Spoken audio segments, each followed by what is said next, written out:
ăn đi, vui là chính. Bỏ vô miệng ăn đi.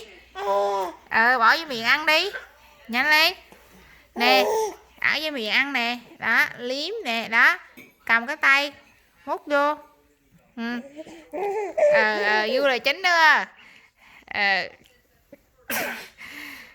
Thích chơi với cái muỗng đó, rồi nhét vô miệng. Liếm đi. Ngon không? Miếng nữa nè, lấy thêm miếng nữa nè, đó. Rồi rồi.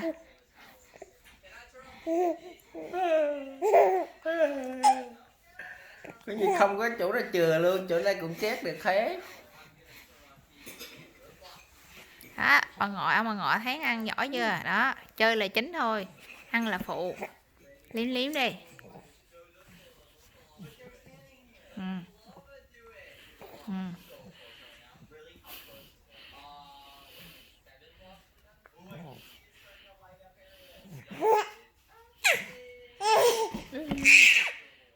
Control được cái muỗng mừng quá.